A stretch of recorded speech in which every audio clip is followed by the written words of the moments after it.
je ne peux pas écouter ça. Je suis pas la seule à ressentir ça, quand même, heureusement. Ça, c'est un fail total. Cette semaine, j'ai envie de vous emmener avec moi pour partager mes lectures de la semaine. Il n'y aura pas véritablement un thème pour ces différentes lectures parce que j'ai envie de lire des trucs vraiment différents. Je suis un peu dans un état très particulier en termes de lecture là tout de suite parce que j'ai terminé Piranesi. J'ai lu Piranesi dans le cadre d'un vlog et j'ai totalement adoré cette lecture. Allez voir mon vlog si vous ne l'avez pas vu. Et je suis dans un état d'euphorie étrange. D'habitude, la panne de lecture, elle vient après avoir fait une lecture pas terrible. Et ça, c'était un total 5 étoiles. Mais en fait, du coup, j'ai du mal à être inspirée pour lire d'autres choses. Et il n'y a rien qui m'inspire. Alors en fait, j'ai commencé un roman. C'est un roman de fantasy historique de Charlie N. Holmberg qui s'appelle Keeper of Enchanted Rooms. Et j'ai vachement du mal à rentrer dedans. Et je pense que c'est pas par rapport au roman lui-même, je pense que c'est vraiment après avoir lu l'expérience de lecture de Piranesi. Faut que je passe à autre chose, Olivia. Passe à autre chose. J'avais aussi un autre livre, par contre celui-là me tente beaucoup plus. C'est grâce à vous que je l'ai acheté. Il s'agit de Cathy de Michael McDowell. Michael McDowell, c'est un auteur que j'avais vraiment envie de lire, notamment via la saga Blackwater. Mais dans les commentaires, et tu te reconnaîtras, tu m'as laissé un message pour me dire vraiment lis Cathy, moi je l'ai dévoré, c'est excellent. Moi j'adore les romans d'horreur. Alors, j'avais un peu peur au début parce que j'ai lu que c'était vraiment quelque chose de body horror, gore. Par contre, j'ai lu un livre qui était particulièrement horreur, gore, body horror aussi, qui s'appelait Boys in the Valley de Philippe Fracassi. Et franchement, j'ai adoré ce livre. Plus qu'un roman d'horreur, ça explore plein de choses. Et je me dis que Cathy, je peux aussi adorer, même si je sais qu'il va y avoir des moments compliqués avec le gore. Alors, Cathy, ça dit quoi? Lorsque Philomela Drax reçoit une lettre de son riche grand-père, qui craint pour sa vie désormais aux mains d'une famille de crapules sans pitié, elle se précipite à la rescousse. Mais le temps presse car Cathy Slap, douée du don de voyance et d'un bon coup de marteau, est sur le point d'arriver à ses fins. Démarre alors une quête endiablée à travers l'âge d'or américain. Mais qui poursuit qui?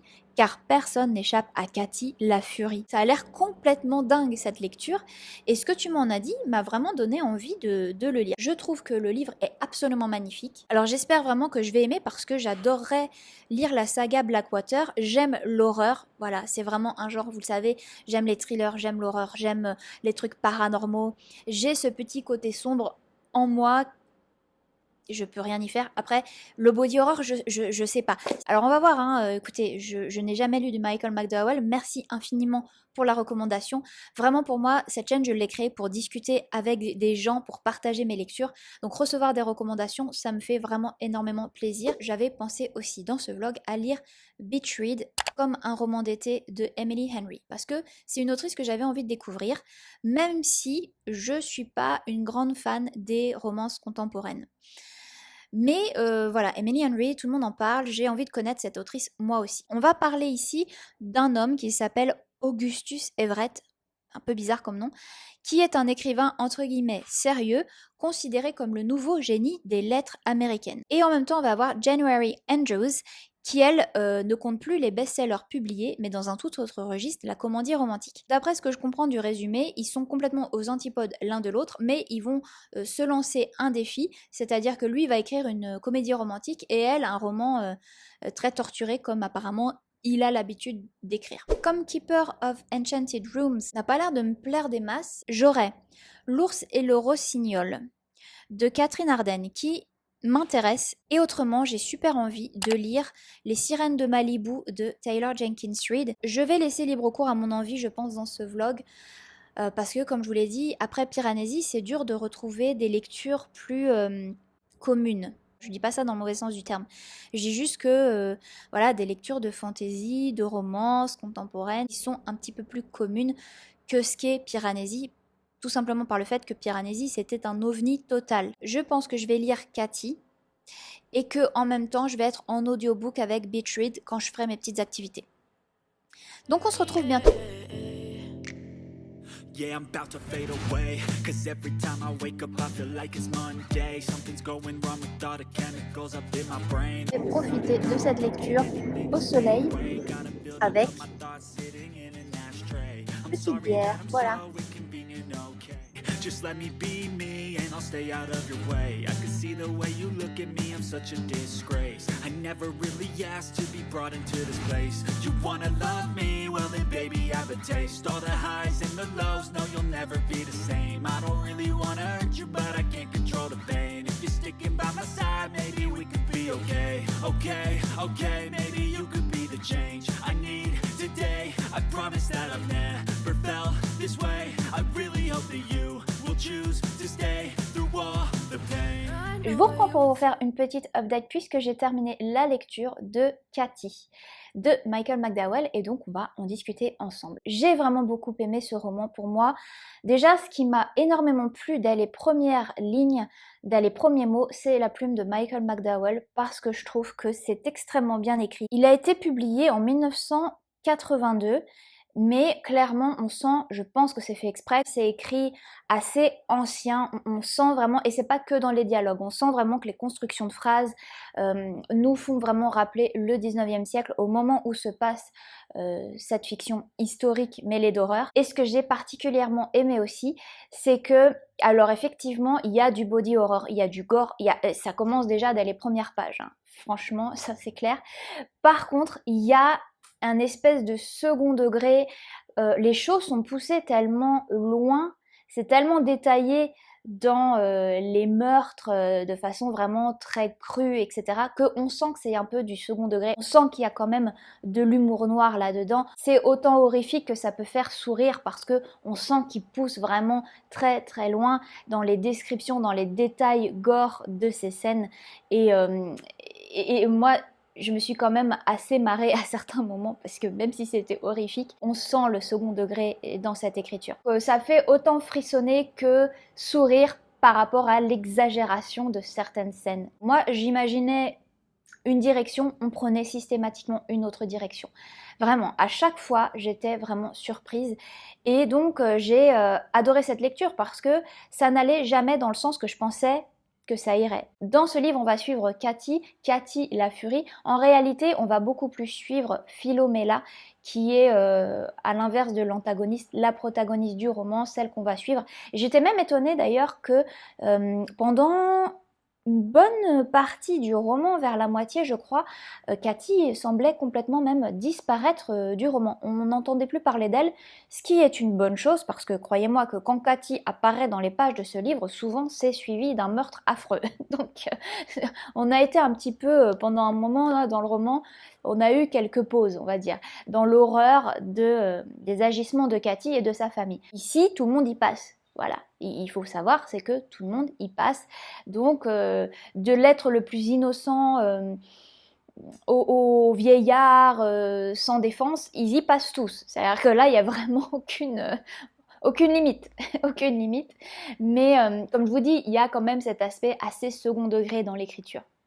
Donc, c'est supportable. Après, il faut quand même aimer l'horreur, hein, parce que si c'est pas votre genre, ça va pas vous plaire. J'ai quand même été surprise, c'est qu'en dehors de l'horreur, Michael McDowell, il fait vraiment un portrait de la société là, de cette époque qui n'est franchement pas brillant, parce que, alors évidemment, on retrouve les classes défavorisées, mais j'étais vraiment choquée aussi des jugements de valeur des gens qui sont légèrement au-dessus des classes défavorisées. C'était quand même assez choquant dans les propos. Il dépeint vraiment une société qui est totalement obsédée par les apparences. Alors, on parle toujours de aujourd'hui, avec les réseaux sociaux, les apparences, l'esthétique, mais finalement, quand on lit ce livre, et qui, à mon sens, dépeint aussi quand même une réalité de l'époque, bah, c'était franchement pas mieux, hein, parce que ils étaient complètement obsédés par les apparences. Si t'avais telle ou telle robe, si t'étais avec telle ou telle personne, que tu parlais avec... Voilà, c'était vraiment extrêmement présent, et franchement, la manière dont ils se parlent, dont ils se jugent, c'était assez choquant aussi. Il y avait vraiment un énorme manque de compassion, même avec des personnages qui étaient censés pas du tout être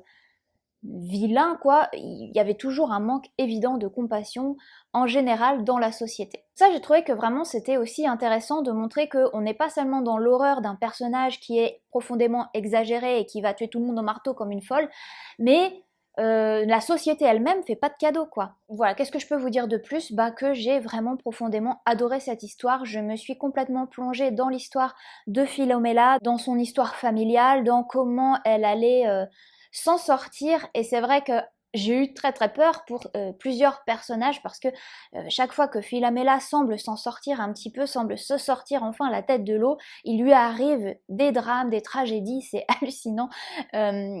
Et donc on a toujours quand même cette peur, on se dit Michael McDowell il est prêt à tout, il est capable de tout, et moi j'avais franchement peur pour certains personnages et pour Philomela elle-même d'ailleurs, parce que c'est une succession de tragédies sa vie, hein. Ça c'était aussi très prenant, et puis le fait que vraiment le roman part dans tous les sens, on s'attend vraiment pas du tout à ce qui va se passer, ça nous prend de court à chaque fois, donc c'était vraiment une lecture totalement addictive, extrêmement bien écrit, qui parle aussi de la société du 19e siècle, et franchement, c'était pas mirobolant non plus, hein. En fait, je dois dire que ça m'a quand même fait penser à un moment donné un petit peu à du Tarantino, dans le côté humour noir, poussé à l'exagération.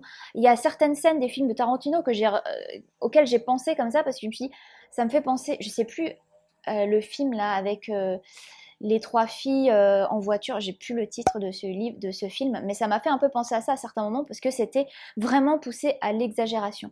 Donc j'étais vraiment contente de découvrir le style de Michael McDowell parce que je voulais connaître un petit peu cet auteur avant de me lancer et d'acheter la saga Blackwater. Et là, je me dis que franchement, ça peut le faire. Je vais pouvoir d'ailleurs acheter parce que ces éditions sont absolument magnifiques et que ça me ferait très plaisir d'avoir toute la saga Blackwater en cette édition. Je crois que c'est Monsieur Toussaint l'ouverture, voilà. C'est vraiment magnifique le travail qu'ils ont fait sur cette couverture de livre. Merci infiniment donc pour cette recommandation parce que pour moi, c'était une excellente lecture. Voilà, vraiment une belle découverte et j'ai hâte de lire d'autres romans de Michael McDowell et je pense que le prochain ce sera la saga Blackwater. J'ai envie également de vous parler d'une autre lecture et c'est un abandon. Mais c'est un abandon parce que j'ai écouté Comme un roman d'été de Emily Henry en français sur Audible parce que j'avais pris un essai Audible et en fait j'ai trouvé Comme un roman d'été de façon gratuite. Je me suis dit bah au lieu d'acheter le livre, je vais l'écouter. Et je vais vous faire écouter certains passages de ce livre et vous allez me dire vous-même ce que vous en pensez. Je vais vous faire la narration en une fois. J'ai l'impression qu'ils descendent le rythme en une fois. Il faut toujours l'écouter en 1.1 ou 1.2, voire 1.3. Mais là, de toute façon, en n'importe quelle vitesse, c'est inécoutable. Je vous le dis tout de suite. Quel genre de livre écris-tu, January? Donc ça, c'est en une fois. Et la voix que vous avez entendue, c'est donc le intérêt amoureux. Alors attendez, on va mettre sur 1.1. Eh bah, il n'aura pas fallu longtemps. Pourquoi donc? Pour t'offenser. Une syllabe. Ah, Écoutez, c'est tellement bien interprété que je vais quand même vous faire écouter d'autres personnages. Toujours en 1.1.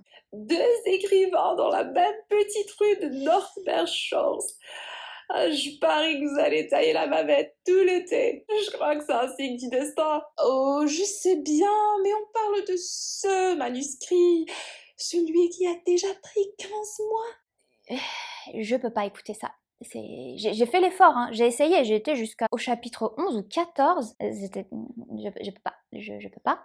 Donc, tout ça pour vous dire que, comme un roman d'été, c'est un abandon parce que, pour moi, je ne peux pas écouter ça. Ça m'énerve, c'est très agaçant, les voix sont insupportables. Pourquoi donc la fille a une jolie voix de base. Pourquoi est-ce qu'elle fait des imitations affreuses? Le personnage masculin, il parle vraiment comme ça. C'est extrêmement long.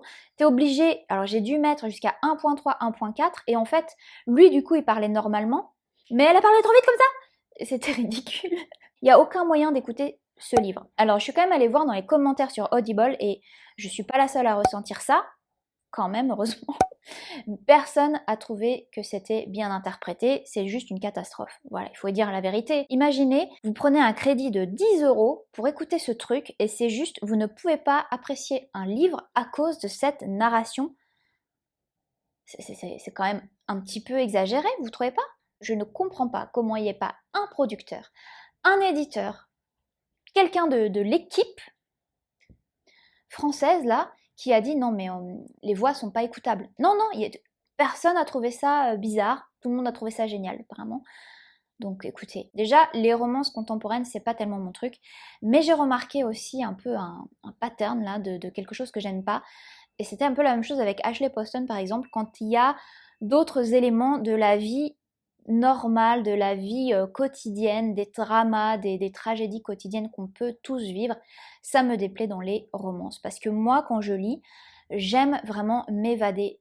Voilà, c'est pour ça je pense que je lis en majorité, c'est souvent pour m'évader. Et là, à chaque fois qu'on est dans une romance contemporaine où on va rajouter du deuil, des trucs comme ça, je trouve ça lourd et je trouve ça pénible. Et là, c'était que ça, quoi. Le deuil, là, de ses parents, les tragédies familiales du mec. Moi, ça me fatigue, j'aime pas, je trouve ça lourd. Et ça m'a un tout petit peu intéressée à un moment donné où on en est arrivé au moment où ils se disent bah tiens, toi tu vas écrire le roman d'amour et moi je vais écrire la tragédie. Ça c'était plutôt intéressant comme ça, mais en fait on est reparti sur les mêmes trucs de drames familiaux machin. Et je me suis arrêtée au moment où ils sont à une fête foraine. Et en fait, elle va se mettre carrément à vomir. Je comprends pas. Et le mec, il va lui tenir les cheveux comme ça. Et je peux pas, les amis, c'est pas possible. Alors déjà, moi, j'ai tendance un peu à être un peu hémétophobe, c'est-à-dire que il faut pas me parler de vomi, machin, ça me dégoûte, ça m'horripile, c'est vraiment, je peux pas. Mais je comprends pas en quoi vraiment ça nous donne envie de voir un couple se former, en quoi c'est romantique. Moi j'ai besoin de romantisme, vous me faites lire une comédie romantique, donnez-moi du romantisme, faites-moi rêver. Et là tu me mets une scène qui est censée être romantique et la meuf elle est en train de dégueuler par terre et lui il lui tient les cheveux, puis en plus lui en fait dans l'histoire il est homophobe et il supporte pas. Et j'étais là mais non, franchement je peux plus écouter ce truc quoi, c'est complètement tout ce que je déteste. C'est tout ce que je déteste, en plus vraiment de la voix qui est absolument insupportable, voilà, ça c'est un fait. Mais alors en plus que tu me fais des scènes comme ça, qui vraiment et son blabla avec ses parents et ses machins, je n'arrive pas, je peux pas. Donc voilà, je suis vraiment désolée. Si vous avez aimé ce livre, bah écoutez, vous l'avez lu, vous l'avez pas écouté, parce que c'est pas possible. Franchement, ça m'a refroidi un petit peu aussi sur les audiobooks, parce que je me dis, écoute, si vraiment tu t'achètes un audiobook qui est quand même souvent plus cher, t'as même pas le livre, imaginez vous avez un crédit, vous utilisez votre crédit du mois pour écouter un truc comme ça qui est inécoutable. Ça me refroidit un peu sur les audios, donc je pense pas que je prendrai un abonnement d'audio, franchement, parce que c'est une catastrophe. Keeper of Enchanted Room, c'est pareil, franchement j'ai pas envie de lire ça pour le moment, je sais pas, ça me happe pas vraiment, donc on va rester sur des lectures qui me font plaisir et qui m'apportent quelque chose. Par contre, je suis en train de lire une lecture qui va beaucoup mieux, heureusement. Il s'agit de Malibu Rising, Les Sirènes de Malibu de Taylor Jenkins Reid, et pour l'instant, j'aime vraiment beaucoup. Je retrouve avec plaisir la plume de Taylor Jenkins Reid, qui vraiment, j'ai déjà surligné des passages excellents, avec vraiment des personnages qui sont très bien écrits. J'adore les descriptions qu'elle fait des personnages, entre leur description physique mêlée à leur description morale presque en fait de ce qu'ils sont vraiment au fond d'eux. Je trouve que c'est très très bien fait, l'histoire me plaît beaucoup. Donc je vous en reparlerai beaucoup plus en profondeur avec peut-être des citations quand j'aurai terminé ce livre, mais pour l'instant ça se passe très bien, heureusement. Heureusement. Dans Les Sirènes de Malibu, on va suivre les enfants de Mick Riva, et en fait, j'ai capté après que Mick Riva, il était un des maris d'Evelyn Hugo. Evelyn Hugo, c'était le premier roman que j'ai lu de Taylor Jenkins Reid. Je pense que Taylor Jenkins Reid écrit sur chaque personnage et ils font tous un caméo dans un des livres en fait. Parce que par exemple, dans ce livre-là, on voit Carrie Soto. Donc maintenant j'ai vu le truc. Mais forcément, quand tu lis un seul livre, bah, tu peux pas savoir qu'il y a des clins d'œil. Mick Riva et sa femme June ont eu 4 enfants et on suit l'histoire de ces 4 enfants de leur vie à Malibu. Ce sont tous des surfeurs, ils ont une très belle vie, ils sont beaux, ils sont riches, et voilà. Et donc on sait qu'il va y avoir une fête ce soir-là, il va se passer quelque chose à cette fête, on suit le compte à rebours jusqu'à la fête, on sait qu'il va se passer quelque chose d'étrange ou de grave à cette fête, on ne sait pas quoi pour le moment, et en même temps on nous introduit les personnages, donc on suit vraiment l'histoire familiale en fait de ces gens, on reconstruit comme ça leur histoire, et franchement c'est passionnant, la manière dont c'est écrit, donc c'est un peu comme dans Evelyn Hugo, hein, il y a des retours en arrière, etc. Mais à chaque fois c'est passionnant parce que on rentre en profondeur dans l'histoire des personnages, on comprend leurs failles, on comprend ouais, leur histoire personnelle, ce qui leur est arrivé, leurs drames familiaux, et il y a toujours un peu de mystère, donc ça donne envie de continuer à suivre la lecture, c'est extrêmement bien écrit. Voilà, pour l'instant, c'est un peu ce que je peux vous en dire. J'adore l'ambiance du livre parce que, bah écoutez, ici on est en plein été, donc forcément ça va très bien avec l'ambiance que j'ai moi ici. Je vous fais un petit point plus tard quand j'ai terminé la lecture des Sirènes de Malibu. Et bien voilà, nous sommes à la dernière partie de cette vidéo vlog. J'ai terminé la lecture des Sirènes de Malibu. Avant tout, deux choses. Litchi a pris la place au milieu, j'ai pas eu le cœur de la déranger, donc me voici assise par terre dans un coin. Merci Litchi. Deuxième chose, mes lunettes. Je les trouve super jolies. Donc techniquement, j'ai pas besoin de lunettes parce que je vois très bien. Par contre, j'ai un petit peu d'hypermétropie et on m'a conseillé des petites lunettes de confort. Voilà, donc je voulais les mettre pour la vidéo, mais techniquement, je vois très bien sans. D'ailleurs, c'est drôle parce que c'est pas la même couleur. Ah, c'est drôle. Attends, c'est drôle parce que je vois beaucoup plus bleu comme ça, et quand je mets ça, je vois jaune. Ah oui, dis donc, il y a une grande différence. Ah, c'est incroyable. Bref, c'est pas le sujet de la vidéo, Olivia, je me perds. J'espère que ça fait pas des reflets d'ailleurs. Mais écoutez, je voulais quand même essayer de faire une vidéo avec mes petites lunettes. Je voulais vous parler des Sirènes de Malibu parce que j'ai terminé la lecture et écoutez, j'ai adoré. Ce que j'ai adoré vraiment dans ce livre, dans un premier temps, c'est la plume de Taylor Jenkins Reid. Elle a un talent, je sais pas si on peut dire que c'est un talent parce que j'aime pas l'expression talent dans le sens où je pense qu'elle a énormément travaillé pour réussir à écrire quelque chose d'aussi bon. Et donc talent, c'est un peu réducteur par rapport au travail, je trouve. Mais vraiment, elle a fait un travail sur les personnages qui est vraiment excellent. Je l'avais déjà remarqué dans Les 7 maris d'Evelyn Hugo. Mais ici, j'ai l'impression que c'est encore mieux parce qu'il y a beaucoup de personnages. Dans la première partie notamment, on suit les 4 enfants Riva et les 2 parents. Il me semble que c'est tout. Mais du coup, on a vraiment un travail sur chacun des personnages qui est ultra intéressant. On comprend leur psychologie, leur dynamique, leurs problématiques de façon extrêmement détaillée. C'est un plaisir à lire. Vraiment, c'est un plaisir à lire. Cette première partie m'a passionnée. C'est le début de la journée de la fête et en même temps, on va repartir dans le passé, dans les années 60, au moment où les parents des enfants Riva qu'on va suivre par la suite se rencontrent. Donc on suit le parcours de June, leur mère. On suit aussi le parcours de Mick Riva, de très très jeune jusqu'à son grand succès, etc. Il y a vraiment de belles réflexions en plus sur la famille, l'héritage, ce qu'on attend de nous. Et je vais vous parler de la deuxième partie. Oh, je cache Litchi. J'ai été vraiment déçue de la deuxième partie. Pour moi, le livre, il était comme ça. Et après la deuxième partie, ça a fait... On suit la deuxième partie de la fête, c'est-à-dire de 7h du soir à 7h du matin. Et on nous tease un événement depuis le début du livre, donc on sait qu'on y arrive et il y a cette espèce de compte à rebours. L'autrice a pris le parti de nous introduire de nouveaux personnages, c'est-à-dire qu'il y avait un chapitre où on suivait les enfants Riva et puis bah voilà, il va y avoir des choses qui se passent au fur et à mesure de la fête. Et en même temps, je ne sais pas pourquoi et ça ne m'a pas plu, l'autrice nous introduit d'autres personnages, des gens random comme ça de la fête. J'avais pas envie de repartir dans le parcours de personnages pris comme ça un petit peu au hasard qui n'avaient pas forcément vraiment d'intérêt dans l'histoire en fait. Et on repart sur leur parcours, leurs sentiments, pourquoi ils sont là, qu'est-ce qu'ils veulent faire dans la vie. Et vraiment, je sais pas, ça m'a pas passionnée. Avoir des sentiments particuliers pour un personnage, c'est quelque chose qui prend du temps. On s'accroche à des personnages, on peut pas s'accrocher à 50 personnages. Et déjà dans l'histoire, on en a 6 à la base. C'est beaucoup déjà.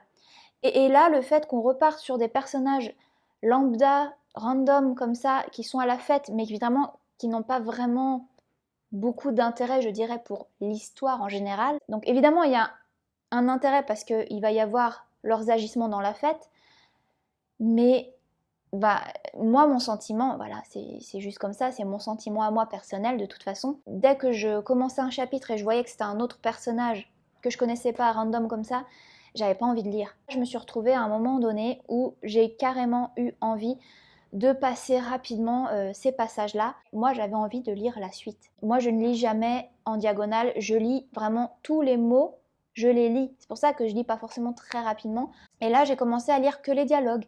J'ai commencé à lire en diagonale sur ces chapitres-là parce que franchement, j'avais pas envie en fait. J'étais fatiguée d'être confrontée à de nouveaux personnages, d'apprendre à connaître de nouveaux personnages, j'avais pas envie. Il y a des éléments qui se passent, qui sont intéressants.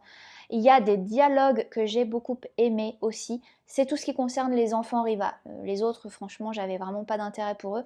Mais tout ce qui concerne les enfants Riva, j'ai trouvé que c'était très intéressant. Un personnage en particulier qui arrive dans l'histoire, j'aurais voulu savoir plus de choses sur elle. C'est là où en fait le temps qui a été pris à parler de personnages qui ne m'intéressaient pas aurait été utile pour parler de ce personnage-là. Il y avait quelque chose pour moi qui n'allait pas dans la construction de cette deuxième partie. Par rapport au dénouement final, je trouve que c'était trop abrupt. Franchement, j'aurais préféré qu'on prenne tout ce temps consacré à ces personnages dont on n'avait pas franchement grand-chose à faire finalement, sur plus le développement de la fin, le développement des décisions. J'ai pas été convaincue par cette deuxième partie et j'ai pas été convaincue non plus par le dénouement final. Alors je ne saurais pas quelle note donner à ce livre parce que si je parle de la première partie, j'aurais mis un 4,25 et la seconde partie, c'était plutôt un 3. Je trouve que néanmoins, on est sur un livre de très grande qualité, c'est clair. L'histoire était intéressante, vraiment tout ce qui se passe à Malibu, voilà, le surf, et vraiment ces personnages, ils sont hyper intéressants, complexes. Malheureusement, ça a été un petit peu décevant pour moi sur la seconde partie. Je vais donc vous laisser là pour ce vlog, j'espère qu'il vous a plu. N'hésitez pas à me dire en commentaire ce que vous avez pensé de ces lectures si vous les avez lues. Je suis obligée de couper un peu court parce que je n'ai plus de place sur ma carte SD, donc voilà. J'espère en tout cas vous revoir pour une prochaine vidéo. Je vous remercie d'avoir regardé la vidéo jusqu'au bout. À très bientôt. Ciao les amis.